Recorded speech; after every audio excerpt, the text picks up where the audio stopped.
Welcome, dear listener. Find a comfortable place to rest and let your body grow soft and heavy. Take a slow, gentle breath and allow the quiet to settle around you like a warm blanket. Tonight, we are going to travel far back in time, to ancient rivers, glowing lamplit temples, and the whispered secrets of the very first scholars. Let this story carry you gently into sleep. Long, long ago, tucked between two great rivers, the Tigris and the Euphrates, something extraordinary began to take shape. In a region we now call the Fertile Crescent, where the soil was dark and rich with river-fed silt, humanity made its first deliberate, organized effort to control something invisible and yet extraordinarily powerful: the flow of information itself. Around the year 3200 BC, as the world's earliest cities began to rise from the flat, alluvial plains of ancient Sumer, a revolutionary new tool appeared, one that would quietly, permanently shift the balance between those who possessed knowledge and those who were kept from it. The invention of cuneiform writing did not merely mark the beginning of recorded history. It marked something deeper and stranger still. The moment when knowledge itself became a commodity, something that could be hoarded, carefully rationed, and wielded as a form of power by a small, privileged class of people who understood its value. The earliest cuneiform tablets, recovered from the ruins of the ancient city of Uruk, reveal a writing system of breathtaking complexity. Unlike the relatively clean and learnable alphabetic systems that would emerge in later centuries, cuneiform employed hundreds of delicate wedge-shaped symbols pressed into soft clay. Each symbol was capable of representing not just a single sound, but multiple sounds, abstract concepts, or entire words, and which meaning applied depended entirely on context. This was no accident of gradual linguistic drift or casual historical evolution. Archaeological evidence gathered from major sites such as Nippur and Babylon tells a more deliberate story. Scribal schools across Mesopotamia actively maintained this complexity, and in some cases, expanded and elaborated it across the centuries, constructing an intellectual barrier so demanding that only the most dedicated, well-resourced, and deeply trained students could ever hope to surmount it. Within the walls of these scribal academies, young boys, drawn almost exclusively from the families of wealthy merchants and temple priests, spent years in patient, repetitive study, memorizing thousands of symbols along with their many possible meanings. The curriculum, preserved for us on practice tablets excavated across Mesopotamia, reveals a thoughtful and systematic approach to creating what we might think of as an intellectual priesthood. Students copied the same texts over and over again, their errors corrected by masters who had themselves endured the very same process of formation. The great Epic of Gilgamesh, mathematical tables, legal codes, and sacred religious hymns all formed the core of this education. Yet access to these foundational texts was tightly restricted to those whose families could afford the years-long apprenticeship, a financial reality that quietly ensured the preservation of elite control. The physical craft of writing itself reinforced this exclusivity in ways that went beyond mere symbol memorization. Scribes worked with thin reed styluses pressed into carefully prepared clay tablets, a medium that demanded considerable physical skill to master. The precise pressure required to produce clear, legible wedge marks, the proper consistency the clay needed to hold an impression without crumbling or smearing, and the specialized techniques for firing tablets so they might endure for generations. All of these were closely guarded secrets, passed down carefully through scribal lineages from master to chosen student. Workshops attached to temples held specialized tools, and carefully prepared materials that were simply unavailable anywhere else in the ancient city. Even someone clever enough to memorize the symbols in secret could not easily practice the craft without the support and resources of an established institution. This monopolization of literacy served purposes that extended well beyond simple social elitism. In a world where oral tradition had previously been the primary vessel for preserving and passing on knowledge, the written word represented a form of power over truth itself that had never before existed. A trained scribe could record a king's decree, a merchant's outstanding debt, or a priest's prophecy, and in doing so, transform ephemeral spoken words into permanent, unchangeable reality. More significantly still, a scribe could also alter, omit, or fabricate information with very little fear of contradiction from an illiterate population that had no means of checking or challenging the written record. The transition from oral to written culture thus represented not a straightforward march toward universal enlightenment, but rather the construction of history's first great information bottleneck, a narrow passage through which all knowledge must flow, controlled by those trained to man the gate. The mythological frameworks that grew alongside these scribal institutions reveal how deeply and naturally the concept of restricted knowledge had embedded itself into the Mesopotamian consciousness. Enki, known as Ea in later Akkadian texts, occupied a singular and fascinating position in the Sumerian pantheon. He was simultaneously the god of wisdom and the deity of the sweet, life-giving fresh water that made civilization itself possible. Unlike other gods who ruled through raw force or the cold machinery of fear, Enki's power derived entirely from his command over the fundamental knowledge that separated human beings from animals and mortals from gods. The myths that clustered around Enki consistently portray him as a figure caught in a quiet, enduring tension, torn between loyalty to his fellow divine beings and a deep, genuine sympathy for the human race. In the Atrahasis epic, when the Council of Gods resolves to destroy humanity entirely through a catastrophic flood, Enki does not rebel openly. Instead, he finds a way around the divine decree through careful, deliberate manipulation of information. He directs his words not to the flood hero Utnapishtim directly, but to the reed wall of his house, technically honoring the command for silence while still ensuring that the critical knowledge reaches the one person who needs it.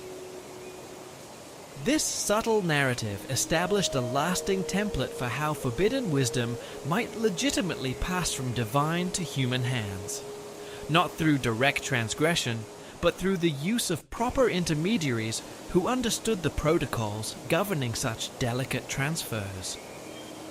The cult centers dedicated to Enki, at Eridu and later at Babylon, functioned in ways that we might today recognize as research institutions. Priests attached to these temples gathered and preserved astronomical observations, maintained libraries of mathematical tables, and safeguarded medical knowledge that would otherwise have been scattered and lost. Yet even within these repositories of learning, access remained strictly hierarchical. A lower-ranking priest might spend years copying out texts without ever being permitted to understand their deeper theoretical significance. Only the most senior initiates received instruction in the underlying principles that gave practical knowledge its deeper meaning and power. Water imagery permeated Enki's cult in ways that illuminated the ancient world's attitude toward knowledge distribution with quiet elegance. Just as irrigation channels guided life-giving water in controlled quantities to agricultural fields, priestly hierarchies regulated the flow of life-sustaining wisdom to human society. Too much water pouring at once could devastate an entire harvest. Too much knowledge, distributed too freely, could overwhelm and destabilize the fragile order that civilization required. The ideal flow demanded careful, thoughtful engineering by individuals who understood both the source and the intended destination of what they channeled. This hydraulic metaphor for the management of knowledge reappears again and again throughout Mesopotamian literature, almost like a recurring dream. The Sumerian word for wisdom, Namzu, literally meant to know the deep waters. The concept of forbidden knowledge was expressed through imagery of sealed wells or deliberately diverted streams. Priests who revealed sacred mysteries to those not prepared to receive them were said to have broken the dikes or muddied the pure waters. Such language suggests that knowledge restriction was understood not as an act of arbitrary tyranny, but as a necessary form of environmental stewardship, the careful tending of something precious and potentially dangerous. The Sumerian king list, one of the most influential documents in all of ancient Near Eastern literature, codified these principles into a historical framework that would echo through the centuries. This text, preserved in multiple versions across numerous sites, presents human history as a sequence of divinely ordained dynasties, each receiving legitimate authority through direct divine selection. The list opens with rulers whose reigns stretched across impossibly vast spans of time. Alolim of Eridu ruled for 28,800 years, while Dumuzid of Batabira held power for 36,000 before the Great Flood arrived and reduced human lifespans to more modest proportions. Modern scholars initially dismissed these extraordinary figures as simple mythological invention, but closer analysis revealed something more sophisticated hidden within those numbers. The reign lengths follow precise mathematical patterns rooted in the sexagesimal system used throughout Mesopotamian mathematics and astronomy. Each duration appears to encode specific astronomical cycles, suggesting that the king list functioned simultaneously as a historical chronicle and as a kind of cosmic calendar. Only scribes trained in advanced mathematics could decipher these embedded layers of meaning, which meant the document operated on multiple levels simultaneously, accessible to different readers according to their level of initiation. The flood narrative that divides the king list into antediluvian and post-diluvian sections serves as far more than a simple chronological marker. It represents a fundamental rupture in humanity's access to divine knowledge. The text implies that people who lived before the flood possessed wisdom and capabilities that were deliberately withdrawn after the deluge. The kings of the post-diluvian world rule for hundreds of years, rather than thousands, and their accomplishments, while genuinely impressive, pale beside those attributed to their remote predecessors. This narrative established the concept of a golden age of knowledge, followed by gradual, inevitable decline. A theme that would ripple outward through millennia of esoteric tradition, appearing in cultures far removed from the river plains of ancient Mesopotamia. The Enuma Elish, the great Babylonian creation epic discovered on 7 tablets in the library of Ashurbanipal at Nineveh, provides an even more explicit framework for understanding knowledge as divine property. The text describes the primordial struggle between Marduk, the champion of the younger gods, and Tiamat, the chaotic saltwater goddess who represented primordial, ungoverned wisdom. Marduk's ultimate victory comes not through brute strength alone, but through his mastery of magical formulas and cosmic principles that allow him to bind and contain the forces of chaos. After defeating Tiamat, Marduk fashions the physical universe from her body, but the text takes care to emphasize that he also organizes cosmic knowledge itself, sorting it into comprehensible categories, assigning functions to celestial bodies, establishing the calendar, and creating the first human beings specifically to serve the gods through ritual observance. Crucially, those first humans receive only enough wisdom to fulfill their designated roles. The deeper mysteries of creation, the true names of power, the governing principles of cosmic order, these remain divine prerogatives, withheld from mortal hands for reasons both protective and political. This mythological framework mirrored almost perfectly the organization of Mesopotamian temple complexes, which functioned as the world's first libraries and universities. The ziggurats that rose above the skylines of ancient cities served not only as religious monuments, but as the physical homes of civilization's accumulated wisdom. Within their layered walls, scribes maintained vast collections of clay tablets covering every domain of human understanding, from practical crafts to abstract philosophy, from medical procedures to mathematical theory. The library at Nippur, excavated over several seasons during the late 19th and early 20th centuries, yielded over 60,000 tablets and fragments, the largest collection of Sumerian literature ever recovered from the earth. The organization of this collection reveals cataloging systems of remarkable sophistication that would not be matched until the Hellenistic period. Tablets were sorted by subject, with separate sections for religious hymns, mathematical texts, legal documents, and historical records.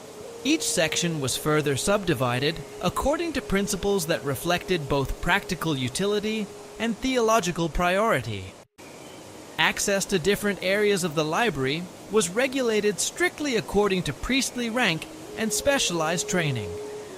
A novice scribe might copy routine administrative documents day after day, while remaining entirely unaware of the astronomical calculations stored in rooms just a few steps away. Even among senior priests, deep specialization meant that comprehensive knowledge of the entire collection was restricted to very few individuals at the apex of the institutional hierarchy. The physical architecture of these temple complexes reinforced intellectual hierarchies through the language of space itself. The most sensitive materials were stored in inner chambers accessible only to the highest-ranking priests, while everyday documents occupied outer rooms where junior scribes conducted the ordinary business of temple administration. Secret passages and concealed chambers, discovered by archaeologists in excavations across the region, suggest that some knowledge was considered so sensitive, so potentially powerful or destabilizing, that even its existence was hidden from all but the most carefully selected initiates. This architectural symbolism extended to the very structure of knowledge itself within Mesopotamian thinking. Ancient texts frequently describe wisdom as a great temple with many chambers, each requiring its own key for entry. This was not merely poetic ornament, it reflected genuine pedagogical reality. Students advanced through clearly defined stages of instruction, each new level granting access to information that had previously been withheld, while simultaneously revealing the existence of still deeper mysteries lying beyond the horizon of their current understanding. The astronomical knowledge preserved within these temple libraries demonstrates the extraordinary level of sophistication that Mesopotamian scholar priests achieved. Tablets from the Neo-Babylonian period record observations spanning centuries, tracking the movements of planets with a precision that would not be surpassed until the advent of modern telescopes. Yet this knowledge was never regarded as neutral scientific data, dispassionately accumulated for purely intellectual satisfaction. Instead, astronomical phenomena were understood as messages from the divine realm, communications requiring interpretation by properly trained specialists who alone could read their meaning correctly. The Venus tablets of Amisaduqa, dating to the Old Babylonian period, illustrate this seamless integration of empirical observation with theological interpretation.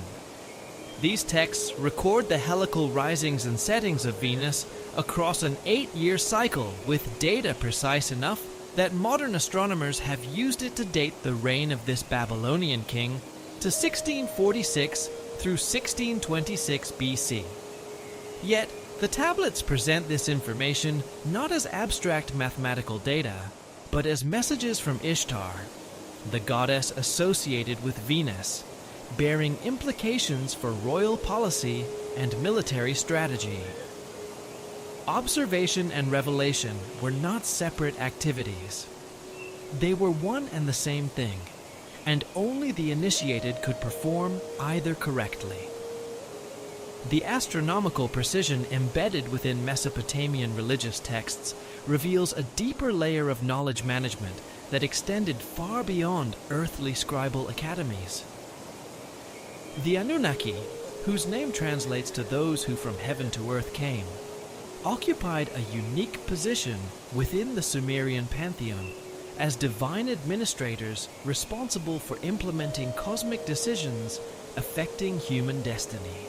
Unlike the highest-ranking gods, who remained remote from earthly concerns, the Anunnaki functioned as intermediaries, translating divine will into comprehensible directives for mortal rulers and their subjects. A Sumerian text known as the Anunnaki Decree, the Fates provides crucial insight into how these divine beings operated as cosmic bureaucrats. Discovered among the tablets at Nippur, this composition describes the Anunnaki assembled in subterranean council chambers, deliberating over human affairs with the same methodical precision that characterized Mesopotamian legal proceedings.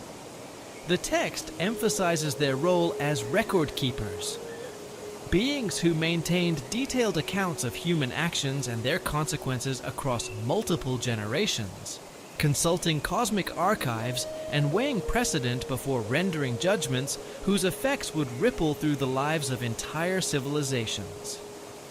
Each member of the Anunnaki possessed specialized knowledge domains.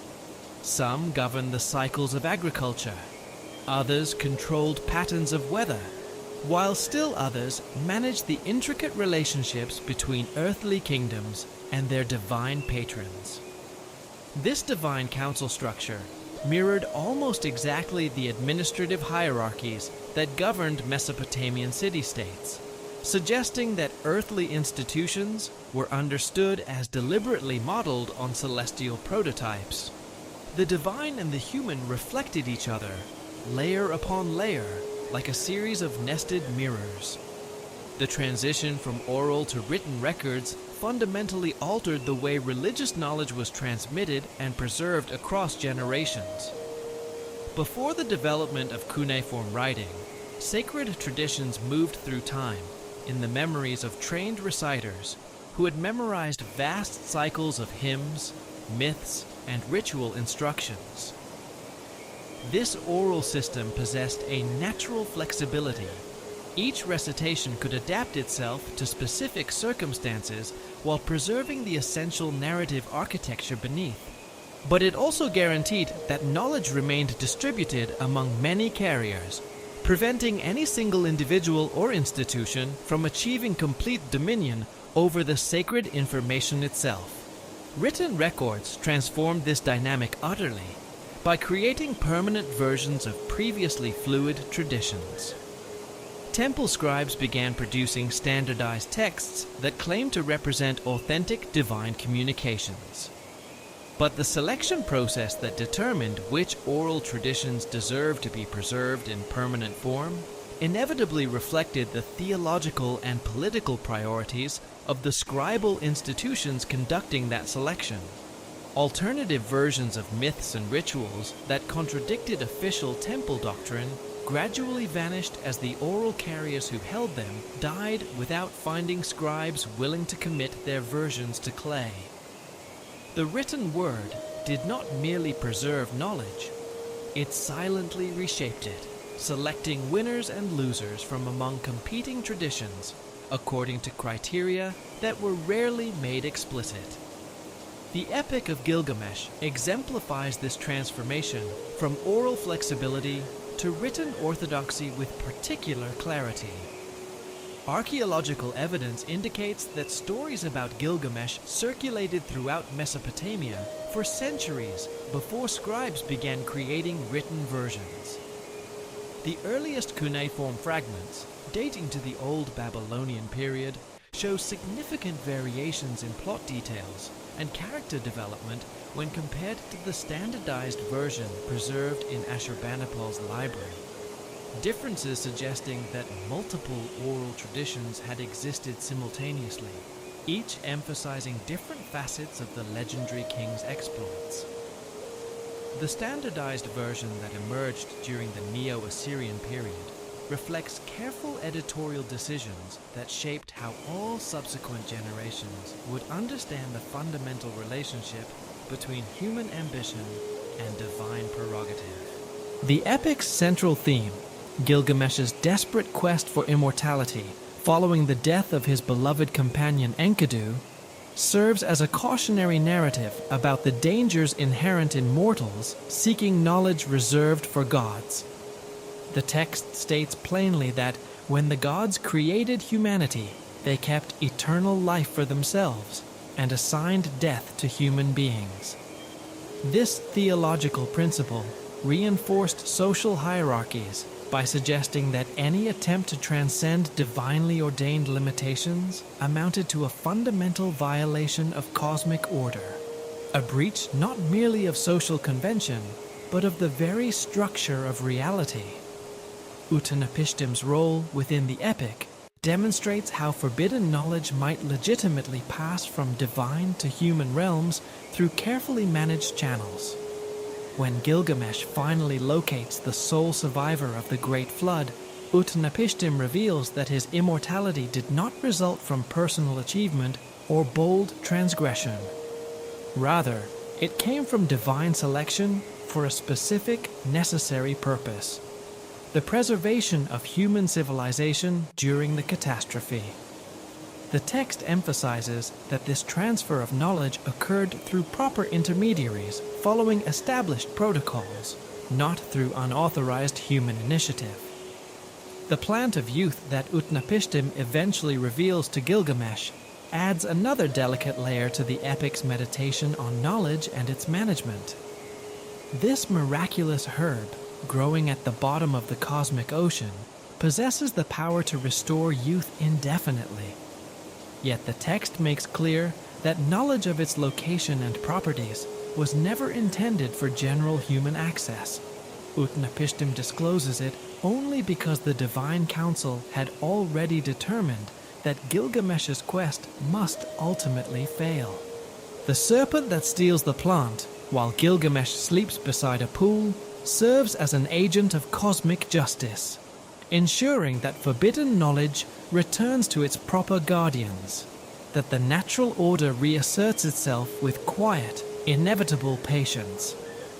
These narrative elements reflect a sophisticated understanding of how information control functions within hierarchical societies.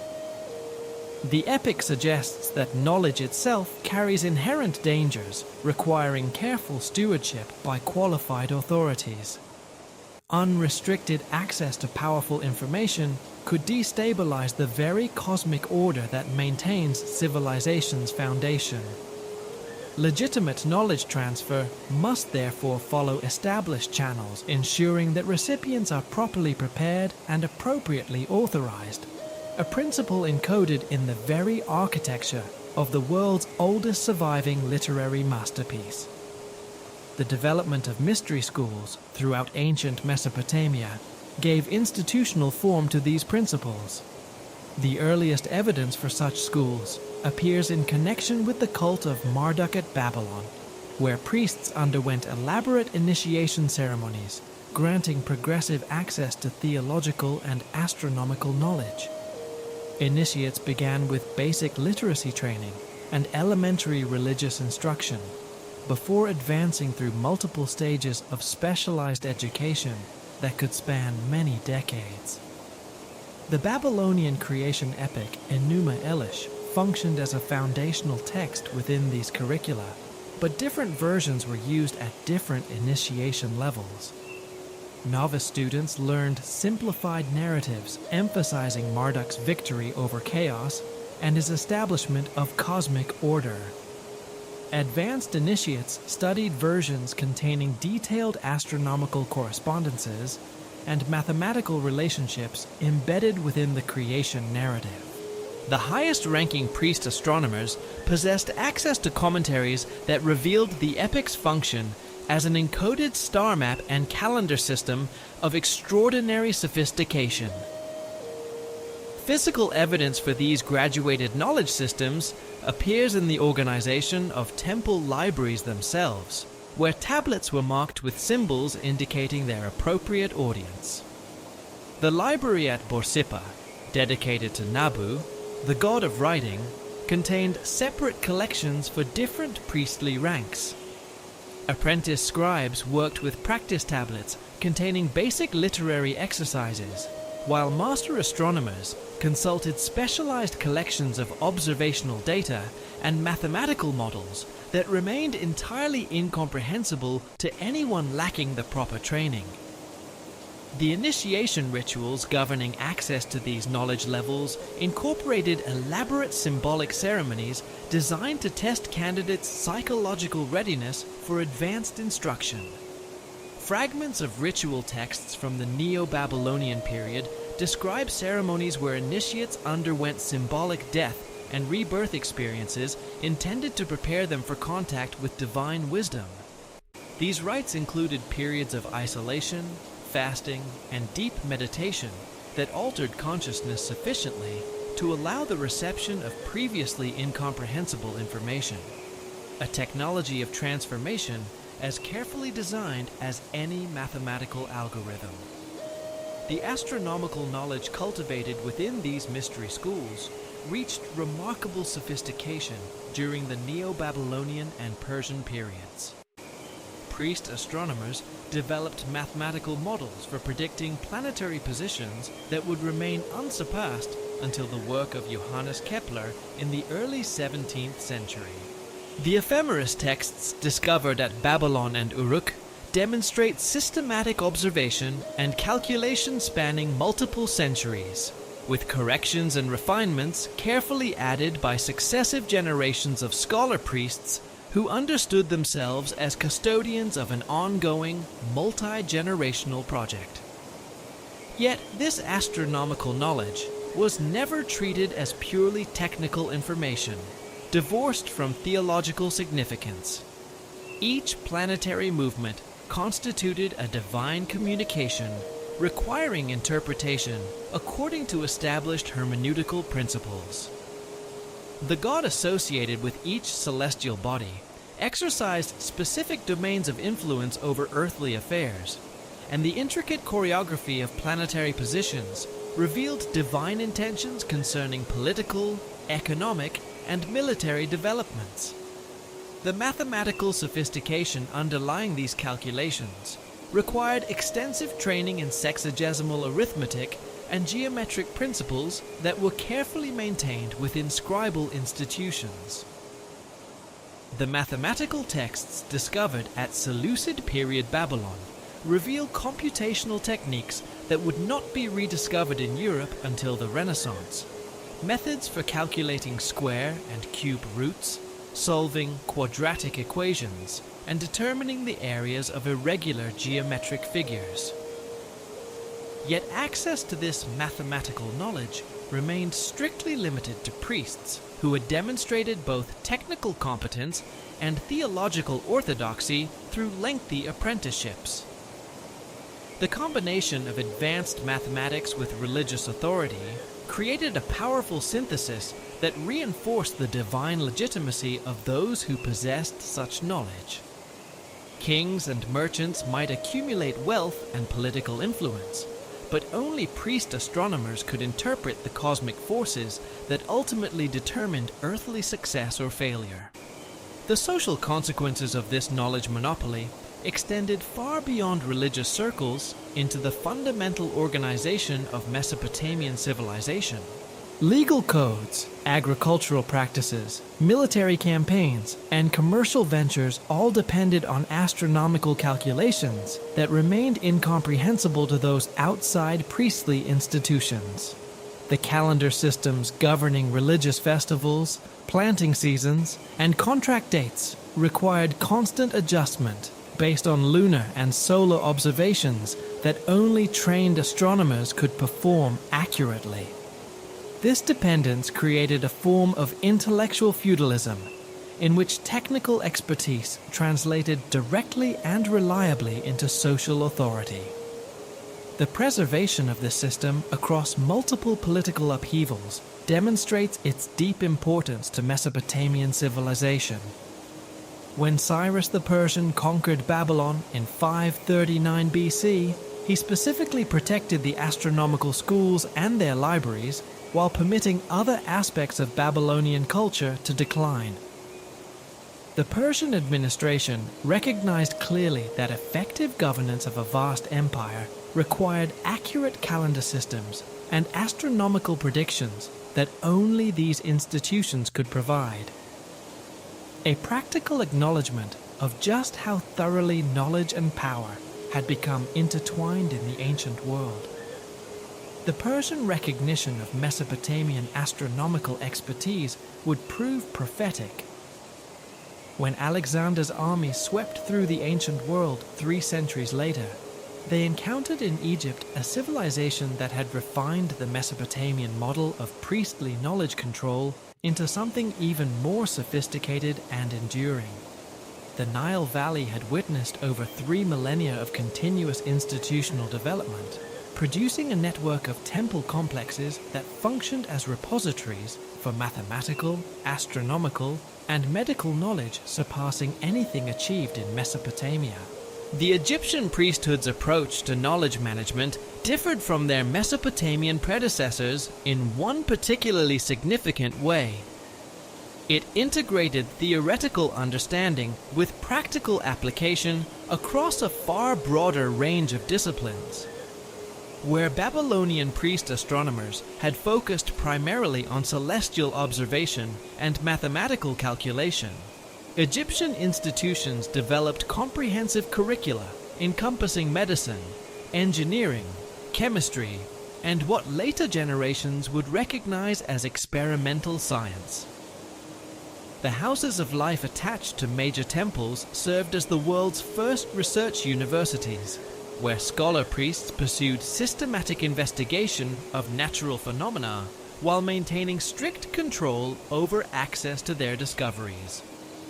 The great house of life at Heliopolis, dedicated to Ra the sun god, exemplified this synthesis of religious authority with scientific inquiry. Archaeological evidence from the site, combined with textual references in medical papyri and astronomical documents, reveals an institution employing hundreds of scholar priests organized into specialized departments. The medical section maintained detailed anatomical knowledge derived from mummification practices. The astronomical division tracked celestial movements with sufficient precision to enable accurate prediction of Nile floods many years in advance. The mathematical department developed geometric principles that made possible the construction of pyramids and other monumental architecture that continues to challenge modern engineering understanding. Access to these houses of life required not only literacy in hieroglyphic and hieratic scripts, but also demonstrated spiritual worthiness through elaborate initiation ceremonies. Candidates underwent years of preliminary training in temple schools before being considered for admission to advanced programs. The initiation process itself involved psychological testing, designed to identify individuals capable of maintaining strict secrecy while handling potentially dangerous knowledge. Initiates swore binding oaths, invoking divine punishment for any unauthorized disclosure of institutional secrets, creating a culture of intellectual exclusivity that persisted without interruption throughout the entirety of Egyptian history. The complexity of Egyptian writing systems served as the primary barrier preventing unauthorized access to preserved knowledge. Unlike cuneiform script, which an educated Mesopotamian could master in a few years of dedicated study, Egyptian hieroglyphic writing employed over 700 distinct symbols, each capable of functioning as a phonetic sign, an ideogram, or a determinative, depending on its context within a given text. The system deliberately incorporated multiple levels of meaning, requiring extensive training to decode accurately. A single inscription might contain a straightforward narrative accessible to basic readers, while simultaneously embedding symbolic meanings that revealed deeper theological or scientific principles to properly initiated scholars. Multiple texts occupying the same visual space, invisible to those without the proper keys. The development of hieratic script during the Middle Kingdom period created an additional layer of complexity that further restricted access to advanced knowledge. This cursive form of hieroglyphic writing enabled faster composition of lengthy texts, but required years of specialized training to read fluently. Medical papyri, mathematical treatises, and astronomical observations were typically recorded in hieratic script, ensuring that even priests who could read basic hieroglyphic inscriptions on temple walls remained excluded from the technical literature without additional dedicated study.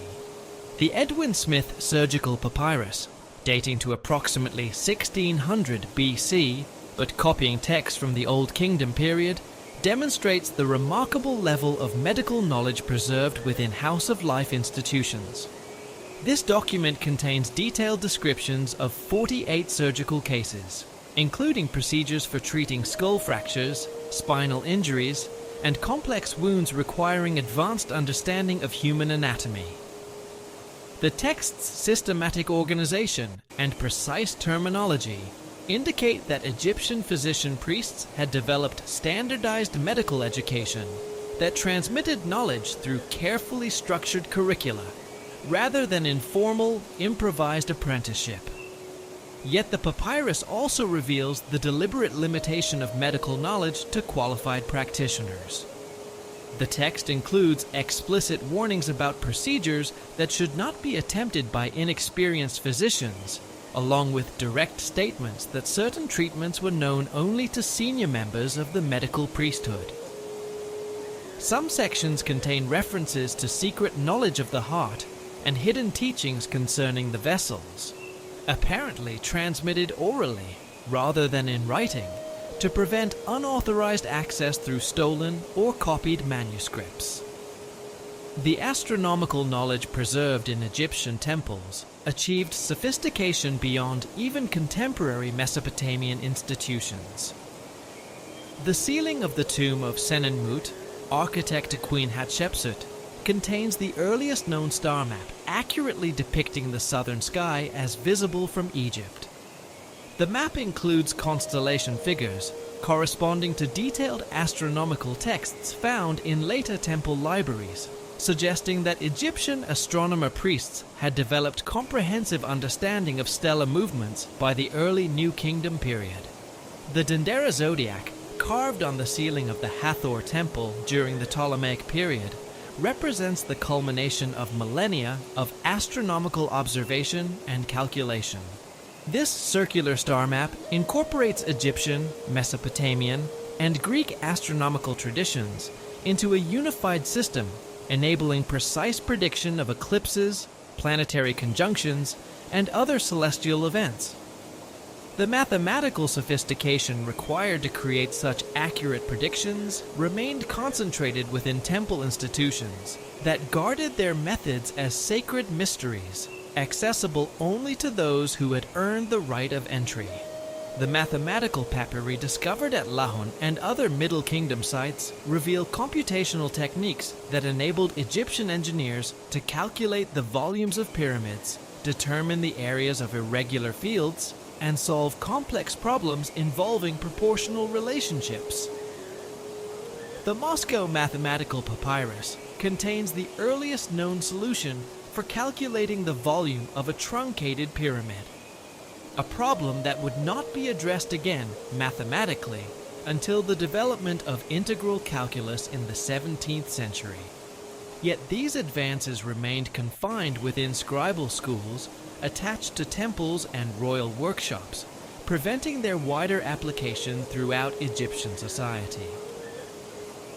The Rhind mathematical papyrus, dating to approximately 1550 BC, provides a detailed view of how mathematical knowledge was organized within Egyptian educational institutions. Beginning with problems involving simple arithmetic operations, it progresses through increasingly complex calculations involving fractions, geometric relationships, and what we would now recognize as algebraic equations. The pedagogical structure reveals that mathematical education followed carefully designed sequences preparing students for specific professional applications, rather than general mathematical literacy. The papyrus includes references to secret numbers and hidden calculations apparently reserved for advanced students who had demonstrated both technical competence and institutional loyalty. These restricted mathematical techniques enabled architects to design stable pyramid structures, astronomers to predict celestial events, and engineers to construct irrigation systems that maximized agricultural productivity. The concentration of such practical knowledge within priestly institutions created dependencies that reinforced the political authority of temple hierarchies throughout Egyptian history, generation after unbroken generation. The emergence of the Hermetic tradition during the Ptolemaic period represented a synthesis of indigenous Egyptian wisdom literature with Greek philosophical concepts that had been developing within houses of life for over 2 millennia. The figure of Hermes Trismegistus, identified with the Egyptian god Thoth, embodied the ideal of the scholar priest who possessed comprehensive knowledge spanning all domains of human understanding. The Hermetic texts attributed to this legendary figure claim to preserve authentic ancient Egyptian teachings concerning the fundamental principles governing both natural and spiritual reality. The relationship between Thoth and the concept of sealed knowledge appears throughout Egyptian religious literature from the earliest periods.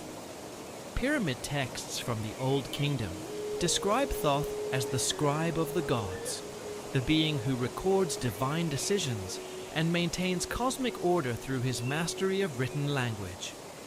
His role as inventor of writing and patron of scribes made him the natural focus for traditions concerning the proper management and transmission of dangerous knowledge across generations.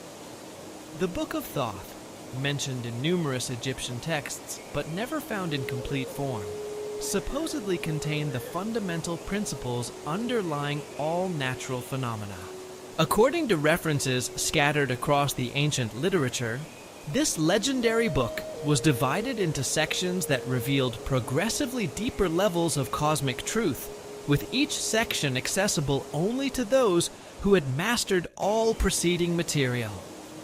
The text allegedly included instructions for controlling natural forces, communicating with divine beings, and achieving immortality through correct understanding of spiritual principles. A complete curriculum for the mastery of reality itself. The tradition of sealed knowledge associated with Thoth shaped the development of Egyptian funerary literature in ways that reflected broader patterns of knowledge restriction throughout Egyptian society. The earliest pyramid texts, carved into the burial chambers of Old Kingdom pharaohs, contained spells and incantations designed to ensure the deceased ruler's successful transition to divine status in the afterlife. These texts presupposed detailed knowledge of underworld geography, divine hierarchies, and ritual procedures that remained entirely inaccessible to ordinary Egyptians. The gradual expansion of funerary literature from royal pyramids to noble tombs during the Middle Kingdom period illustrates how restricted knowledge slowly diffused downward through Egyptian social hierarchies, while carefully maintaining its essential exclusivity. The coffin texts that appeared in private burials during this period contained modified versions of royal pyramid texts, but with significant omissions and alterations that reflected the lower social status of their intended beneficiaries. Certain spells enabling deceased pharaohs to command divine beings were replaced with humbler formulas, requesting divine assistance rather than issuing divine commands. The apparent democratization of funerary literature reached its culmination during the New Kingdom with the development of the Book of the Dead, which became available to any Egyptian who could afford a professionally prepared papyrus scroll. Yet this apparent democratization concealed continued restriction through economic and textual barriers. Complete high-quality versions of the Book of the Dead required expensive materials and highly skilled scribes, limiting access effectively to wealthy individuals. Moreover, the texts contained numerous variations and optional spells that required priestly guidance to arrange appropriately for specific circumstances, which meant that even possession of the physical document did not guarantee its correct use. The most powerful spells within the Book of the Dead remained restricted to those who possessed supplementary knowledge transmitted exclusively through oral instruction. The famous spell 125, enabling the deceased to pass successfully through judgment in the underworld, included secret names and passwords that were never written down but passed privately from priest to initiate. Without this additional information, the written spell remained incomplete and potentially dangerous to employ incorrectly. The Library of Alexandria, established during the early Ptolemaic period, represented the most ambitious attempt in ancient history to collect and systematize the accumulated knowledge of the world according to rational organizational principles.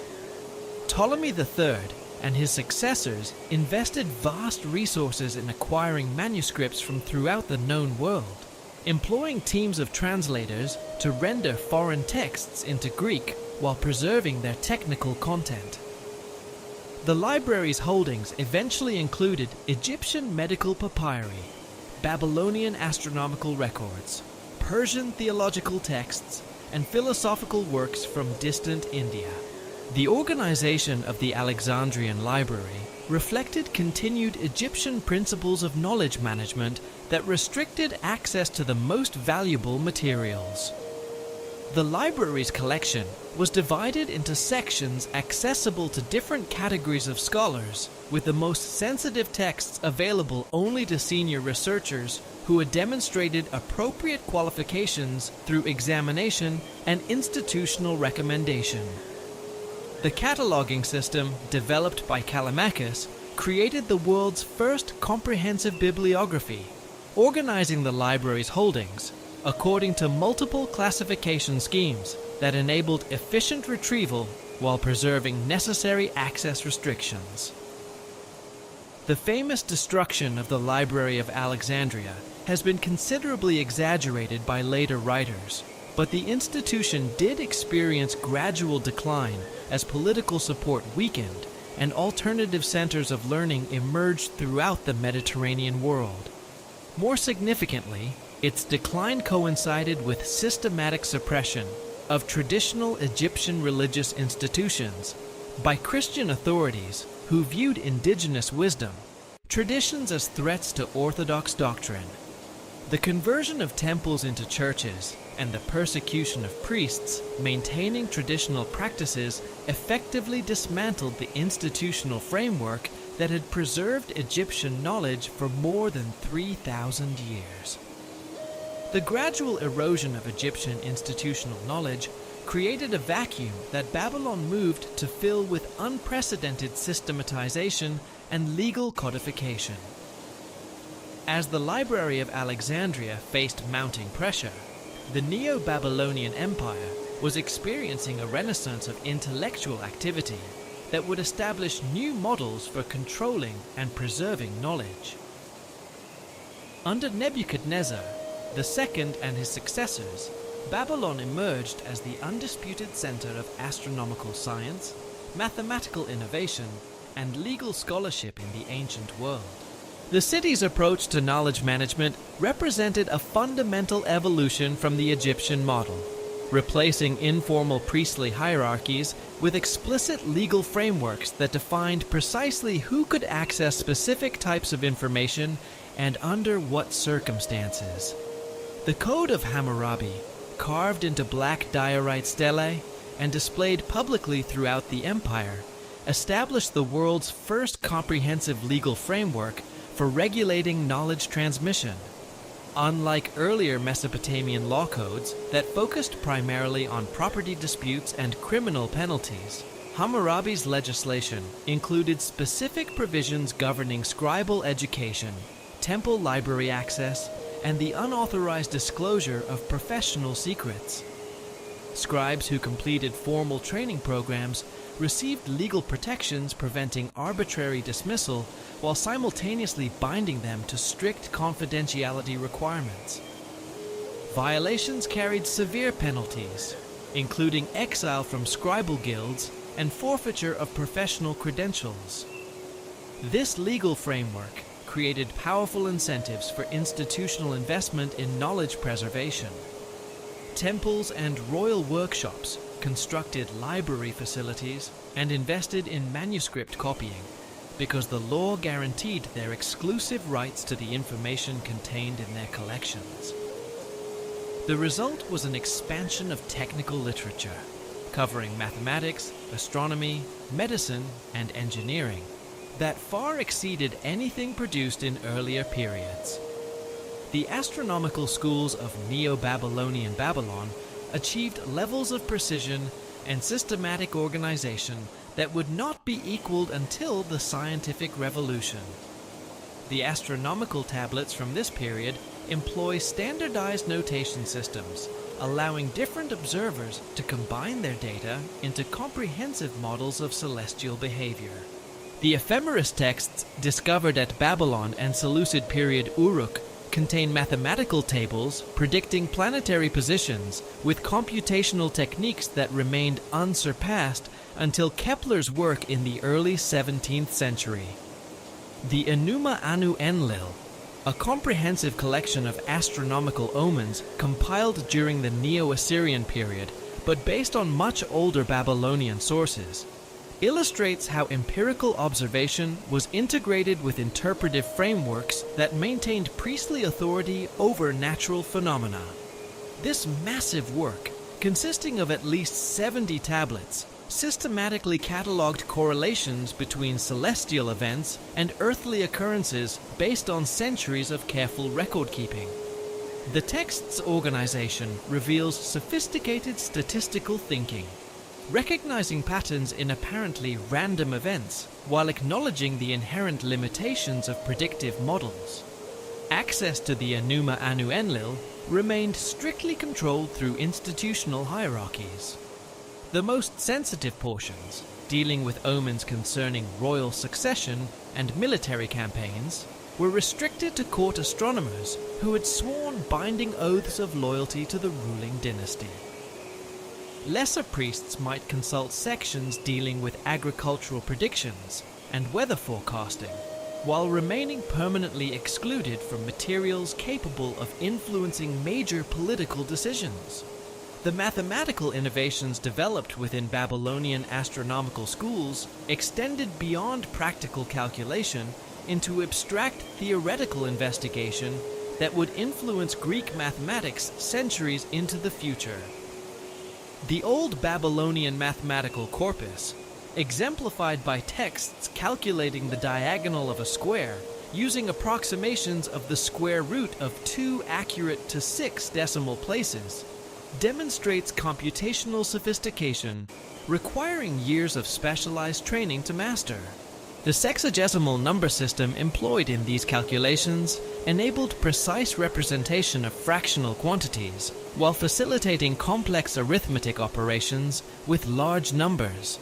The role of Nabu, the Babylonian god of writing and wisdom, in legitimizing knowledge Restriction practices reveals how religious authority was systematically deployed to justify intellectual hierarchies. The cult of Nabu centered at Borsippa developed elaborate theological frameworks explaining why certain knowledge required restricted access. According to these teachings, Nabu had originally intended to share all divine wisdom with humanity, but early humans proved incapable of handling such comprehensive knowledge responsibly. The god therefore instituted a graduated system of revelation, providing information appropriate to each individual's level of spiritual and intellectual development. A divine mandate for the very hierarchies that human institutions had constructed. The Nabu temple at Borsippa functioned as the premier center for scribal education in the Neo-Babylonian Empire, attracting students from throughout Mesopotamia and beyond. Its library contained the most comprehensive collection of mathematical, astronomical, and literary texts in the ancient world, organized according to sophisticated cataloging systems enabling efficient retrieval. Access to different sections was regulated through formal examinations, testing both technical competence and theological orthodoxy.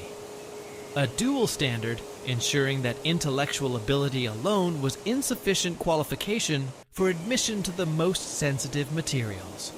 The Persian conquest of Babylon in 539 BC marked a fundamental transformation in how ancient civilizations approached the management and distribution of knowledge. Unlike previous imperial expansions that typically resulted in the destruction or suppression of conquered intellectual traditions, Cyrus the Great and his successors implemented a sophisticated integration strategy that preserved existing knowledge systems while subordinating them to Persian administrative frameworks. This approach reflected distinctly Zoroastrian theological principles that viewed truth and falsehood as cosmic forces engaged in eternal struggle, with profound implications for how different types of knowledge were classified, preserved, and transmitted throughout the Persian Empire. The Zoroastrian concept of cosmic dualism, centered on the eternal conflict between Ahura Mazda and Ahriman, provided a theological framework for understanding knowledge itself as a battleground between illumination and deception. Ahura Mazda represented absolute truth and wisdom, while Ahriman embodied lies, ignorance, and spiritual darkness. This fundamental opposition created a moral imperative to distinguish carefully between knowledge advancing cosmic truth and information serving the forces of deception. Persian administrators applied these principles systematically, establishing formal criteria for evaluating the spiritual legitimacy of different intellectual traditions. The Avesta, sacred text of Zoroastrianism, contains explicit instructions for identifying and preserving authentic wisdom, while rejecting false teachings that could corrupt human understanding. The Yasna section describes elaborate purification rituals that scholar priests were required to perform before accessing sacred knowledge, emphasizing the spiritual preparation necessary for handling information that connected directly to divine truth. These purification requirements created additional barriers, limiting access to sensitive materials, while ensuring that only properly trained individuals could interpret complex theological and scientific texts with any hope of accuracy. The Magi, the Persian scholar-priest class responsible for implementing these knowledge integration policies, possessed educational backgrounds, uniquely qualifying them for this complex task. Unlike the specialized temple priests of Egypt or Babylon, who typically focused on single domains of knowledge, the Magi received comprehensive training encompassing astronomy, mathematics, medicine, law, and theology within unified curricula that emphasize the interconnectedness of all legitimate learning. This holistic approach enabled them to evaluate foreign knowledge systems according to consistent criteria, while maintaining the theoretical coherence necessary for effective synthesis. Persian administrators recognized that Babylonian mathematical and observational techniques represented genuine wisdom, advancing understanding of cosmic order. But they also identified elements within Babylonian religious interpretation conflicting with Zoroastrian theology. The solution involved separating empirical astronomical data from its original theological context, preserving the mathematical methods while replacing Babylonian religious explanations with Zoroastrian interpretive frameworks, emphasizing Ahura Mazda's role as cosmic architect. The astronomical expertise of the Magi derived from centuries of systematic observation conducted at fire temples throughout the Iranian plateau. These institutions maintained detailed records of celestial phenomena that complemented and sometimes corrected Babylonian observations, particularly regarding planets and comets visible from higher altitudes with clearer atmospheric conditions. The integration of Persian and Babylonian astronomical data created comprehensive databases, enabling more accurate predictions than either tradition could achieve independently. The Persian administrative system that emerged from this knowledge integration process created vast imperial libraries functioning as centralized repositories for information collected from throughout the known world. The library at Persepolis contained translated versions of Egyptian medical texts, Babylonian mathematical treatises, Greek philosophical works, and Indian astronomical observations, all organized according to Persian cataloging systems, classifying materials by their relationship to fundamental Zoroastrian principles. Access was regulated through elaborate hierarchical systems, reflecting both practical administrative needs and theological requirements, ensuring that materials reached only those prepared and authorized to receive them. The development of apocalyptic literature during the Persian period reflected the influence of Zoroastrian dualistic thinking on how ancient authors conceived the relationship between hidden knowledge and historical destiny. The concept of cosmic struggle between good and evil provided a narrative framework for texts that claimed to reveal divine plans for human history, while encoding sensitive political and religious information in symbolic language requiring specialized interpretation. These works served multiple functions simultaneously, providing spiritual comfort to populations living under foreign rule while transmitting practical information that could not be communicated openly. The Book of Daniel, composed during the Persian period, exemplifies the sophisticated encoding techniques characterizing apocalyptic literature of this era. Its famous vision of 4 successive kingdoms, represented by different metals, reflects detailed knowledge of Near Eastern political history, embedded within a theological framework, emphasizing divine control over earthly affairs. The symbolic language required specific cultural and historical knowledge to decode accurately, an effective filtering mechanism, limiting comprehension to properly educated interpreters. The Persian practice of preserving conquered peoples' religious traditions, while subordinating them to imperial administrative control, created unique opportunities for cross-cultural knowledge transmission. Jewish scholars who gained access to Persian libraries encountered Babylonian mathematical techniques, Egyptian medical knowledge, and Greek philosophical concepts that significantly influenced later Jewish intellectual traditions, all within controlled institutional settings, ensuring Persian oversight of how foreign knowledge was interpreted and applied. The Persian synthesis of diverse intellectual traditions established institutional frameworks that proved crucial when Alexander's conquests created unprecedented opportunities for cultural exchange across the ancient world. As Macedonian armies swept through the Persian Empire between 334 and 323 BC, they encountered not merely isolated local traditions, but sophisticated knowledge preservation systems that had been developing cross-cultural synthesis for over 2 centuries. The Hellenistic kingdoms that emerged from Alexander's fragmenting empire inherited these Persian institutional models, while introducing distinctly Greek approaches to intellectual inquiry, emphasizing rational analysis and systematic categorization. The encounter between Greek rational philosophy and Eastern mystery traditions produced immediate tensions, requiring careful institutional management. Greek philosophers had developed rigorous logical methods for evaluating truth claims through dialectical reasoning and empirical observation. These approaches often conflicted with revelatory frameworks dominating Persian, Babylonian, and Egyptian knowledge systems. The challenge facing Hellenistic administrators involved creating educational institutions capable of accommodating both rational inquiry and traditional wisdom, without allowing either to undermine the other's legitimate contributions. The solution emerged through stratified educational systems separating rational philosophical training from mystery school initiation, while maintaining clear hierarchical relationships between different levels of knowledge.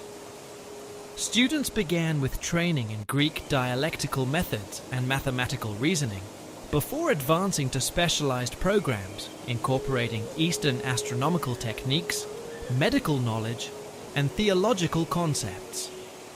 The highest levels combined rational analysis with initiation into mystery traditions, claiming access to divine wisdom, transcending purely human reasoning. Euclid's Elements, composed at Alexandria around 300 BC, represents the culmination of this Greek-Eastern mathematical synthesis. The work's systematic presentation of geometric principles reflects distinctly Greek approaches to logical organization, while the computational techniques and problem-solving methods derive largely from Persian and Babylonian sources that Euclid encountered through the international scholarly community Alexander's conquests had created.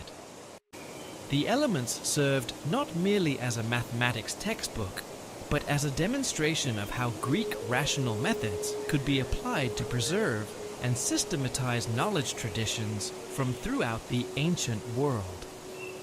The Library of Alexandria, closely associated with the museum, represented the most ambitious attempt in ancient history to collect and systematize human knowledge according to rational organizational principles. Its cataloging system, developed by Callimachus and his successors, created the world's first comprehensive bibliography, organizing holdings according to multiple classification schemes, enabling efficient retrieval while maintaining necessary access restrictions. This cataloging innovation enabled the library to function effectively despite its enormous scale, while preserving institutional control over sensitive materials. The emergence of Gnostic movements during the Hellenistic period reflected widespread recognition that conventional educational institutions, despite their impressive achievements, remained inadequate for accessing the deepest levels of cosmic truth. Gnostic teachers claimed that authentic wisdom required direct spiritual illumination, transcending both rational philosophical analysis and traditional religious revelation. This gnosis, or spiritual knowledge, supposedly enabled initiates to understand the fundamental structure of reality in ways completely inaccessible through ordinary intellectual methods. The Corpus Hermeticum, a collection of Gnostic texts attributed to Hermes Trismegistus, exemplifies the sophisticated encoding techniques characterizing this alternative knowledge tradition. The Poimandres, the first treatise in the collection, describes the creation of the universe through symbolic language that simultaneously conveys Egyptian cosmological concepts, Persian dualistic theology, and Greek philosophical principles within a unified narrative framework. These texts claim to preserve authentic ancient Egyptian wisdom, transmitted through secret lineages since the earliest periods of human civilization, knowledge deliberately concealed from ordinary humanity to prevent misuse, but accessible to properly prepared initiates. The development of Neoplatonism during the later Hellenistic period provided a philosophical framework reconciling Gnostic claims about transcendent knowledge with institutional approaches to education and knowledge management. Neoplatonic philosophers like Plotinus and Iamblichus developed hierarchical models of reality, explaining how different levels of knowledge corresponded to different stages of spiritual development, while maintaining the legitimacy of rational philosophical inquiry within its proper domain. The Neoplatonic emanation doctrine described reality as a series of levels proceeding from the ineffable one through increasingly material manifestations, each level requiring appropriate intellectual and spiritual preparation for accurate comprehension. The Neoplatonic curriculum integrated traditional Greek philosophical education with mystery school initiation in ways preserving the distinctive contributions of both approaches within coherent developmental sequences. Students studied Euclidean geometry and Aristotelian logic as preparation for understanding Platonic dialectic, then progressed through increasingly advanced philosophical texts revealing deeper levels of metaphysical truth. The higher stages involved initiation into mystery traditions, providing direct experiential knowledge of spiritual realities that could not be adequately expressed through purely rational discourse.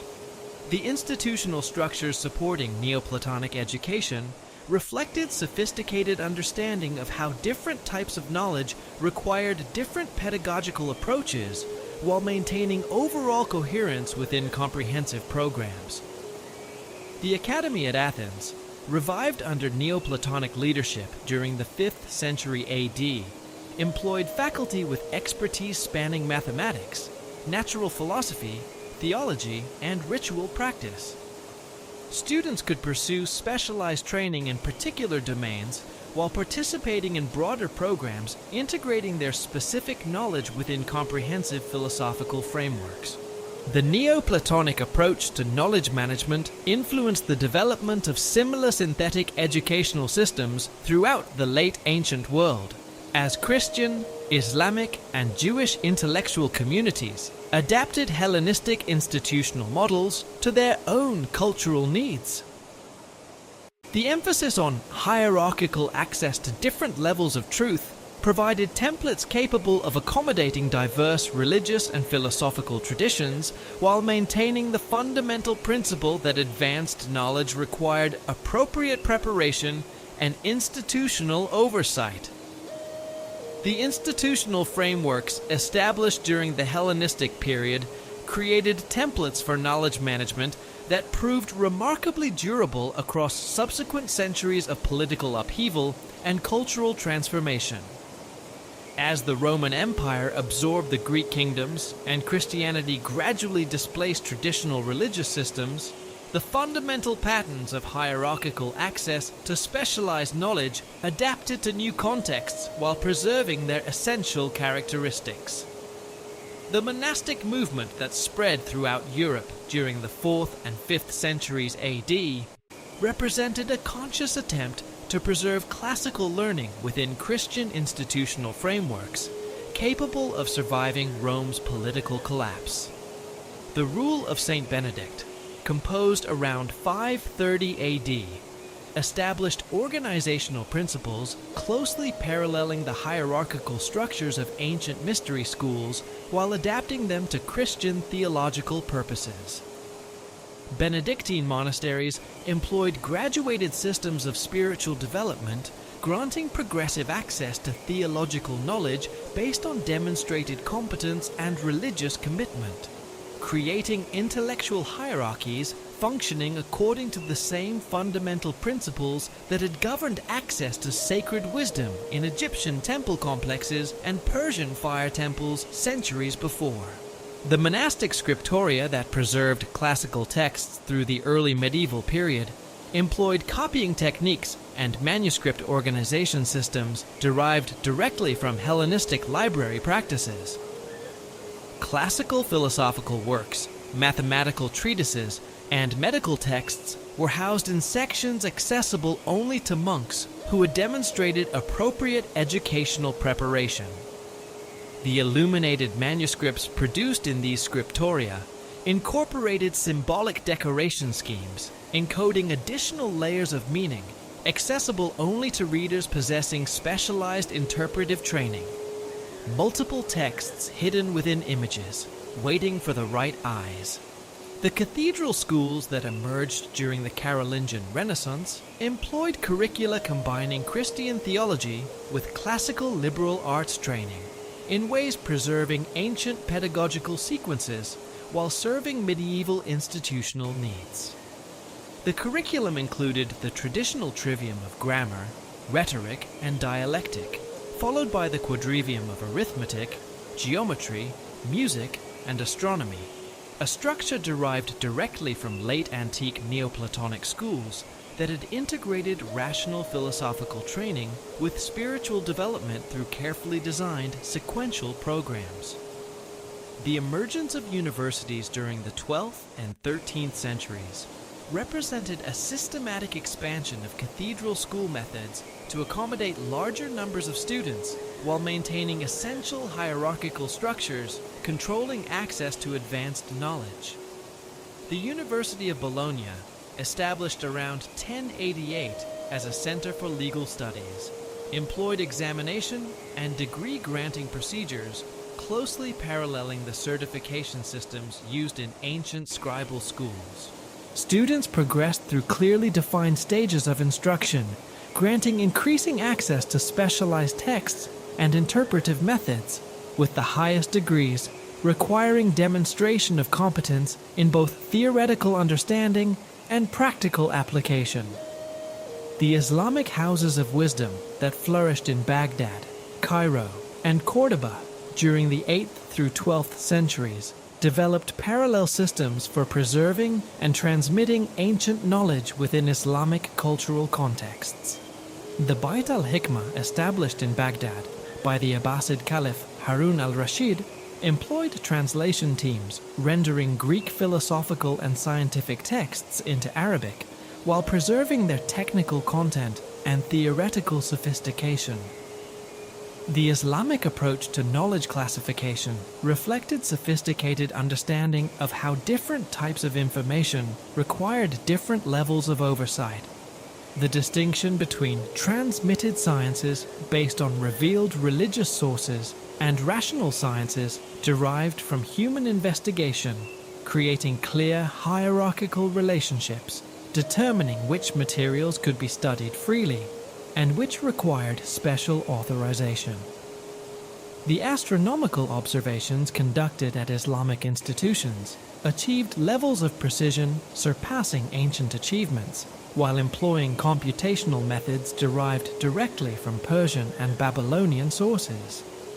The medical schools established at Islamic institutions combined Greek theoretical frameworks with practical clinical experience in ways that advanced beyond ancient medical knowledge, while preserving its essential insights. The Canon of Medicine, compiled by Avicenna, integrated Aristotelian natural philosophy with Galenic medical theory and Islamic theological principles to create comprehensive medical curricula that remain standard throughout the Islamic world for centuries. The transmission of Islamic knowledge preservation methods to medieval Europe occurred through translation schools established in Spain, Sicily, and other contact zones where Christian and Islamic cultures intersected. European scholars who studied these translated works encountered not merely isolated texts, but comprehensive educational systems that had maintained continuous development since ancient times.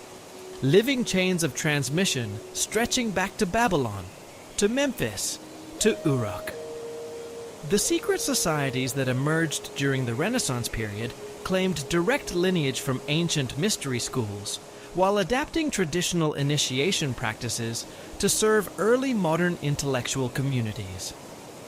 The Rosicrucian manifestos, published in early 17th century Germany, described an invisible college of adepts possessing comprehensive knowledge of natural and spiritual principles, derived from ancient Egyptian and Persian sources. These documents employed symbolic language and allegorical narratives, requiring specialized interpretive training to decode. Filtering mechanisms, ensuring that only properly prepared readers could comprehend their full meaning. The Freemasonic lodges that proliferated throughout Europe during the 18th century employed initiation ceremonies and symbolic instruction methods explicitly claiming descent from ancient building guilds and mystery schools. The 3 degrees of craft masonry incorporated architectural symbolism and geometric principles reflecting sophisticated understanding of mathematical relationships underlying both physical construction and spiritual development. The higher degrees developed within Scottish Rite and other Masonic systems created elaborate mythological frameworks connecting Masonic symbolism to ancient Egyptian, Persian, and Hebrew wisdom traditions, synthetic systems demonstrating remarkable continuity with ancient approaches to knowledge integration. The academic institutions that emerged during the modern period have maintained many essential features of ancient knowledge management systems, despite their apparent commitment to open inquiry and democratic access. University departments organizing contemporary scholarship employ hierarchical structures, controlling access to research resources and publication opportunities through peer review processes and institutional affiliations. Functioning according to principles remarkably similar to those governing ancient scribal schools and mystery colleges. The specialized vocabularies and methodological approaches characterizing different academic disciplines create barriers to interdisciplinary communication, paralleling the linguistic restrictions employed by ancient institutions. Graduate education programs require years of intensive training in specialized techniques and theoretical frameworks, enabling competent participation in scholarly communities while excluding those lacking appropriate preparation. The dissertation process, culminating doctoral education, serves functions analogous to ancient initiation ceremonies, testing candidates' ability to contribute original knowledge while demonstrating mastery of established disciplinary standards. Peer review systems governing academic publication employ evaluation criteria, emphasizing conformity to established methodological norms while discouraging research, challenging fundamental disciplinary assumptions. The distinction between legitimate historical scholarship and modern conspiracy theories about ancient wisdom keepers requires careful analysis of how evidence is evaluated within different intellectual communities. Serious historical research employs rigorous source criticism and contextual analysis distinguishing between authentic ancient materials and later fabrications. The cuneiform tablets, papyrus documents, and archaeological remains providing evidence for ancient knowledge systems can be subjected to linguistic, paleographic, and material analysis establishing their authenticity with reasonable confidence. Contemporary claims about suppressed ancient knowledge often rely on selective quotation, combined with speculative interpretations lacking adequate evidentiary support. While ancient institutions did restrict access to specialized information, this restriction served practical educational and social functions, rather than concealing revolutionary discoveries that would transform civilization if revealed. The enduring appeal of theories about hidden ancient wisdom reflects genuine recognition that contemporary educational systems, despite their apparent openness, continue to employ hierarchical access controls, limiting most people's ability to participate meaningfully in advanced intellectual discourse. The complexity of modern scientific and scholarly knowledge creates barriers functioning similarly to the linguistic and institutional restrictions employed by ancient gatekeepers, generating similar frustrations among those who sense the existence of important information that remains just beyond their reach. The patterns established by ancient knowledge gatekeepers continue to shape how human societies organize and transmit information across generations. The fundamental tension between the democratic ideal of universal access to knowledge and the practical necessity of maintaining quality control through institutional oversight remains unresolved within contemporary educational and scholarly systems. The ancient recognition that different types of knowledge require different approaches to preservation and transmission continues to shape how modern institutions balance openness with expertise, accessibility with authority, and innovation with tradition. The legacy of the ancient gatekeepers ultimately demonstrates that knowledge management systems reflect deeper questions about human nature, social organization, and the relationship between individual curiosity and collective wisdom.